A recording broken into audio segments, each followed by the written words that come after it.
नमस्कार। एक्सेल वीबी सीरीज का ये तीसरा वीडियो है। मैं आग्रह करूंगा कि यदि आपने मेरे पहले 2 वीडियो नहीं देखे हैं तो उन्हें आप अवश्य देखें। ये वीबीए शुरू करने से पहले मैं एक बात कहना चाहूंगा। वीबीए में या किसी भी कोडिंग भाषा में यदि अंक है तो उसका व्यवहार अलग होगा। यदि शब्द है तो उसका व्यवहार अलग होगा। और एक ऑब्जेक्ट क्रिएट करना, ये ऑब्जेक्ट क्या होता है? ऑब्जेक्ट जैसे हम गणित पढ़ते हुए करते थे कि मानाक्रय मूल्य इक्वल टू एक्स, ऐसा हम करते थे ना, उसको ऑब्जेक्ट कहेंगे। यदि आप वीबी में या किसी भी लैंग्वेज में जो कंप्यूटर लैंग्वेज है उसमें ऐसे ऑब्जेक्ट क्रिएट किए जाएंगे। तो ये 3 चीजें हमने बताई, अंक, शब्द और ऑब्जेक्ट। ये लिखने का तरीका क्या है? जब हम अंक लिखेंगे तो हम सीधा अंक लिख देंगे, हमें इसमें कुछ भी नहीं लिखना। लेकिन जैसे ही हम शब्द लिखेंगे तो हमें शब्द के दोनों ओर ये इन्वर्टेड कोमा देना पड़ेगा। और यदि हम अंक को शब्द के रूप में लिखें, जैसे ये मैंने 5 लिखा और इसके दोनों ओर इन्वर्टेड कोमा लगाया, इसका मतलब ये अंक भले ही है लेकिन ये एक स्ट्रिंग है, इसको हम स्ट्रिंग बोलेंगे। और शब्द अपने आप में स्ट्रिंग ही होता है, लेकिन ऑब्जेक्ट बिल्कुल ऐसे ही लिखा जाएगा, इसके चारों ओर इन्वर्टेड कोमा नहीं लगेगा। शुरू करें। सबसे पहले आप डेवलपर टैब में जाए, उसके बाद विजुअल बेसिक यहाँ आपको नजर आएगा, इस पर क्लिक करें। विजुअल बेसिक पे क्लिक करने के बाद में ऐसी आपके सामने विंडो खुलेगी। आप यहाँ से इंसर्ट मॉड्यूल करें या आप इंसर्ट में जाए और मॉड्यूल इंसर्ट करें। मैंने मॉड्यूल इंसर्ट कर रखा है। मॉड्यूल इंसर्ट करने के बाद में मैं इन दोनों विंडो को पास ला देता हूं ताकि आपको बेहतर दिखाई दे। आपको ऐसा करने की जरूरत नहीं। मैं इसको ऐसे खींच के पास ला रहा हूं तो आपको बेहतरीन तरीके से आप देख सके। हम सबसे पहले यहाँ एक मॉड्यूल लिखेंगे, SUB। आप जानते हैं नाम क्या दे भाई? नाम दे कि हम रेंज में कैसे लिखें। रेंज में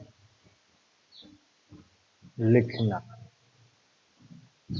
और इसके बाद में आप छोटा कोष्टक लगाकर लास्ट में एंड सब लिख सकते हैं, या यहाँ से इंटर मारते ही ये आपको ऐसे लिखा हुआ नजर आ जाएगा। अब हमें सारी कोडिंग ये सब और एंड के बीच में लिखनी। ये जो सेल है इसका नाम है A2। इसका नाम क्या होगा? A1। शाबाश। तो मैं ये कहूं कि यदि हमें A1 में इंडिया लिखना है तो हम कैसे लिखेंगे विधि से? तो हम लिखेंगे रेंज कोष्टक स्टार्ट इन्वर्टेड कोमा, क्योंकि ये स्ट्रिंग है, हम जान चुके हैं स्ट्रिंग क्या होता है। A1 dot value equal to, हमें क्या लिखना है? इंडिया। तो हम इन्वर्टेड कोमा में लिखेंगे क्योंकि ये शब्द है, स्ट्रिंग है, इंडिया। और इसे हम F8 से चेक करेंगे। F8 यहाँ कर्सर इसके बीच में रखें और F8 दबाए, यहाँ आपको इंडिया लिखा हुआ मिल जाए। आगे बढ़ते हैं और हम ये करें कि ये जो A1 में लिखा है ये साफ हो जाए, तो हम लिखेंगे रेंज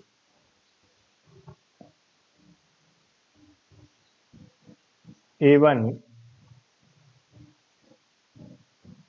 डॉट क्लियर। अब हम क्या करेंगे, इसको फिर से डिबग करते हैं। डिबग कैसे करते हैं? F8। देखिए इंडिया लिखा हुआ दोबारा आ गया और इंडिया लिखा हुआ था वो मिट गया। आगे बढ़ते हैं। मुझे ये ए और एक अलग अलग चाहिए, तो मैं यहाँ क्या करूंगा, ए के आगे यहाँ इन्वर्टेड कोमा लगाऊंगा और यहाँ एंड का निशान लगा दूंगा। और क्योंकि हमें ए जो ये एक है ये इन्वर्टेड कोमे में लिखने की जरूरत नहीं है क्योंकि अंक है सवाल। एंड का बीच में चिन्ह लगाया जैसे हम किसी सेल में फार्मूला लिखते समय लगाते हैं। ये वैल्यू यदि इंडिया करें तो F8 करके देखते हैं। F8 देखिए इंडिया आ गया, कोई अंतर नहीं। ऐसा क्यों लिखा है ये हम आगे जाकर पढ़ेंगे, बहुत ज़्यादा जरूरत पड़ेगी। हर VBA कोडर या हर जो कंप्यूटर लैंग्वेज सीखने वाला है वो एंड परसेंट के साथ में अंक अलग करना जरूरी हो जाता है। हम इसको क्लियर कर देंगे। क्लियर हो गया। आपने दो बातें सीखी, किसी सेल में वैल्यू कैसे लाते हैं, वैल्यू यदि अंक हैं तो कैसे लिखते हैं, यदि शब्द हैं तो कैसे लिखते हैं। अब मान लो मैं यहाँ इंडिया के आगे ये इन्वर्टेड कोमे हटा देता हूं तो क्या होगा। F8 देखो ये कह रहा है कि इसका वेरिएबल सेट नहीं, वेरिएबल वही जो हमने कहा था क्रय मूल्य इक्वल टू x, वही सेट नहीं है। और यदि हम यहाँ इंडिया की जगह मान लीजिए 5 लिख दे तो क्या होगा, तो कुछ भी नहीं होगा, यहाँ 5 आ जाएगा। अंक के दोनों इन्वर्टेड कोमा लगाने की हमें जरूरत नहीं है। चलो आगे बढ़ते हैं। और यदि मुझे A2 से लेकर A4 तक,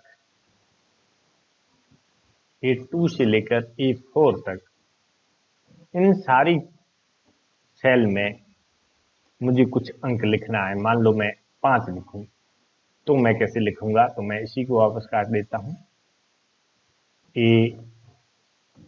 A1 से कर देते हैं, A1 से A4 ब्रैकेट लगाया और अब हम इसको चेक करते हैं, डीबग करते हैं। देखिए डीबग करना है, आप सीधे रन करोगे तो ये क्लियर कर देगा। देखिए सभी जगह 5 आ गया। देखिए A1 से D1 तक और F1 से H1 तक, यहाँ पर मुझे मान लीजिए 7 लिखना है। बीच की ये रो खाली, ये सेल खाली रहनी चाहिए। आप कहेंगे ऐसा क्यों करें, देखिए आप एक्सपर्ट बनने जा रहे हैं तो आपको इसकी जरूरत पड़ेगी। तो हम क्या लिखेंगे, A1 से यहाँ कर देते हैं D1 और कोमा लगाते हैं और लिखते हैं F1 से H1। इसकी वैल्यू हम 5 कर देते हैं। देखिए इसको हटा देते हैं, इसको सेलेक्ट करें और रन करते हैं, देखिए क्या होता है। देखिए यहाँ सभी जगह 5 आ गए। हम इन सभी को क्लियर करते हैं, एक बार मैन्युअली कर देते हैं से कोड से नहीं।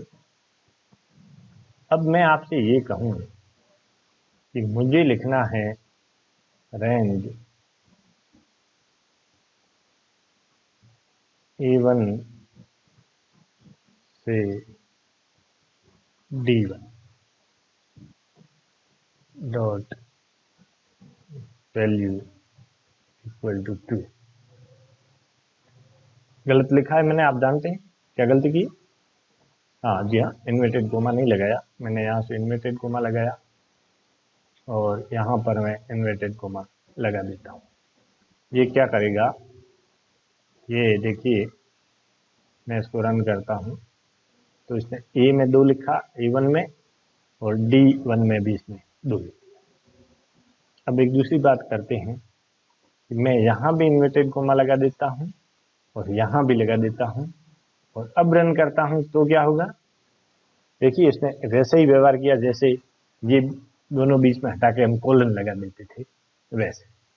आशा करता हूँ ये चौथा मेथड भी आपको समझ में आया होगा। अब बात करते हैं ऑफसेट। ऑफसेट के बारे में आप, एक फंक्शन है उसके बारे में आप जानते होंगे, VBA तक हम पहुंचे हैं तो आप ऑफसेट के बारे में जानते होंगे। ऑफसेट क्या करता है, जैसे यहाँ से पहली वैल्यू ली, वो 2 रो नीचे गया, 2 कॉलम, इधर गया और यहाँ उसने वैल्यू सेट कर दी। कैसे? जैसे एक बार लिख के चेक कर लेते हैं। ऑफसेट रेफरेंस सेल कौन सी सेल से शुरू करें? मान लो F1 से शुरू करते हैं और कितने रो नीचे जाए? 2 रो नीचे चले जाओ। कितने कॉलम नीचे चले साइड में चले जाओ? 2 कॉलम साइड में चले जाओ। तो ये क्या करेगा? देखिए ये F1 से शुरुआत करेगा, फिर 1 0 इसको 0 गिनेगा, 1 और 2 यहाँ तक आएगा, फिर इसको 0 गिनेगा, 1 और 2 कॉलम यानी H3 में ये जो भी वैल्यू सेट करना है या जो कुछ भी करना है वो यहाँ पे कर देगा। ये ऑफसेट फंक्शन था।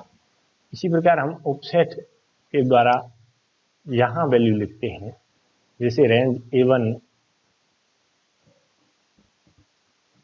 डॉट हम करते हैं ऑफसेट। ऑफसेट में हम करते हैं 2 और फिर 2 डॉट वैल्यू बराबर 2 आना चाहिए। रन करें, देखिए 0 0 1 2 0 1 2 यहाँ 2 देखिए। अगला मेथड है ऑफसेट के द्वारा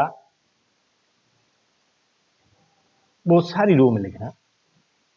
तो A1 से हम मान लीजिए D2 कर देते, सॉरी 2 कर देते, ये D2।